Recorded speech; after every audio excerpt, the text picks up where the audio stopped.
ఉన్నమ్మ గారు చిన్న విన్నపం. అదే నేను ఇంతకు ముందు చెప్పాను కదా, ఆ భీమవరం ఫ్లాట్ రేటు గురించి కొద్దిగా మిమ్మల్ని ఆలోచించమన్నాను. ఆలోచించారా? ఆ ల్యాండ్ రేటు 3 కోట్లు. 3 కోట్ల మ్మ్. అంటే కొద్దిగా రేట్ ఎక్కువైనట్టుంది. ఆ, ఇంకొకసారి ఆలోచించకూడదు? ఎక్కువైందా? ఇంకొకసారి. సరే కావాలంటే 5 కోట్లు. ఏంటండి ఇందాక 3 కోట్లు అన్నారు, వెంటనే ప్లేట్ ప్రయాణం చేసి మళ్ళీ 5 కోట్లు అంటున్నారు. సరే సరే. అమ్మా అంజలి, ఆ? అమ్మకు తెలిసిందంటే చంపేస్తుంది. ఆ లిఫ్ట్ కట్టించింది నీకోసం. ఆ లిఫ్ట్లో ఎవరైనా ఎక్కారని తెలిస్తే మా పని అయిపోయినట్టే. అర్థమైంది సార్, మీకంత రిస్క్ ఎందుకులేండి, నేనే మెట్లెక్కి వెళ్తాను. ఆరోగ్యం కూడా. నమస్కారం గుండమ్మ గారు. రారా కూర్చో. పర్లేదులేండి. మ్మ్. ఇదిగోండి మీరు చెప్పినట్టుగానే ట్యాక్స్ ఫైల్ చేశాను. కాకపోతే ఈసారి మనం ఖచ్చితంగా ట్యాక్స్ కట్టాలండి. ఎందుకు? ఎందుకంటారేమిటండి, ఇన్నాళ్ళు మీ పెద్ద మనవడకు పుట్టిన 3 పిల్లల్ని, చిన్న మనవడకు పుట్టిన 2 పిల్లల్ని ఆ ఖర్చులన్నీ కలిపి ట్యాక్స్ లో చూపించాను. ఇకపోతే అవి ఇవి తీసేయంగా మిగతా డబ్బులు మనం ఖచ్చితంగా ట్యాక్స్ కట్టాల్సిందే. ఓ పని చేయరా, ఈసారి ఇద్దరికి 5 పిల్లలని చెప్పిరా. 5 పిల్లలా?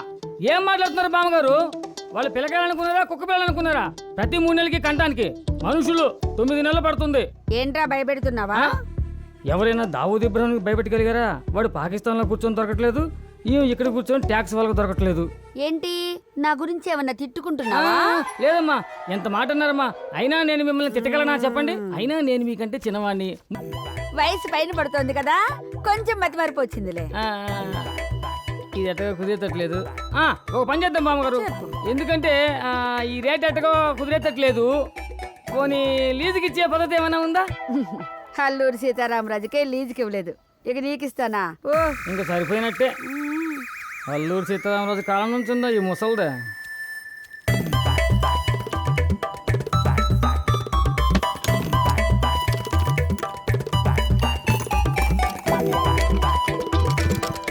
మామయ్య గారు, నేను ఇంటర్వ్యూకి వెళ్ళి వస్తానండి, నన్ను ఆశీర్వదించండి. ఆల్ ద బెస్ట్ బాబు. నేను వెళ్తాను. రాంజలి, నేను పంపించొస్తాను. వెళ్ళమ్మా. అమ్మ తల పట్టేసింది. ఏమండి, ఈ రోజైనా వచ్చిన పని అయిందా? ఏమవడం లేండి సార్, రోజు డైలీ సీరియల్ లాగా అయిపోతుంది నా పని అయిపోతుంది కానీ అసలు పని కావట్లేదు. అబ్బా ఇంక ఏగలేక సస్తున్నానా, ఈ తలకాయ నొప్పి ఎక్కువ అయిపోయింది మరి. ఏమ్మా, ఈ రోజైనా ఆదిగాడు కాలేజీకి వెళ్ళాడా? కిట్టు వాళ్ళ నాన్న కార్ కొన్నారంట నాన్న, ఆదిగాడు కూడా అక్కడికే వెళ్ళాడు.